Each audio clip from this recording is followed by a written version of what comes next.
Pause for Peace, Detached from Outcome, a poem by James Cruz. I hope you enjoy this midweek pause for peace. Each week I pair an image from nature with a poem, a little something for your heart and your nervous system. Today I'm featuring a poem by James Cruz. I chose it because it so beautifully addresses the imperative of taking action, despite the fact that the outcome of that action is not guaranteed. I love receiving James' The Weekly Pause in my inbox. I know that his weekly poem will always make me think, feel, and reflect. It is always a gift.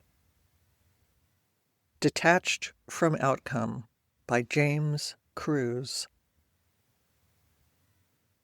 Do everything as if you were planting a spruce seedling among stumps in a clear cut, laying it gently in the earth where it may or may not grow, knowing that even if it does, you will not be there to feel your footsteps cushioned by its bed of fallen needles.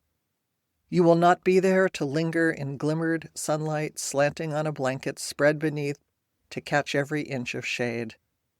Silence the voices that say, "What if this comes to nothing?" And just keep doing what makes you feel most alive.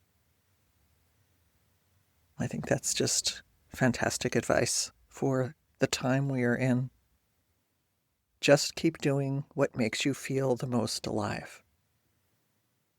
James Cruz is the editor of several best-selling anthologies, including The Path to Kindness, Poems of Connection and Joy, and How to Love the World, Poems of Gratitude and Hope, which has over 100,000 copies in print.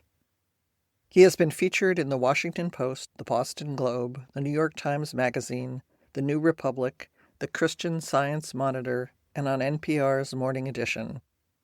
James is the author of 4 prize-winning books of poetry: The Book of What Stays, Telling My Father, Bluebird, and Every Waking Moment, and a book of short essays, Kindness Will Save the World, Stories of Compassion and Connection.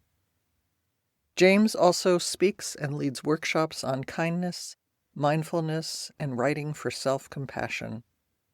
He lives with his husband on 40 rocky acres in the woods of southern Vermont.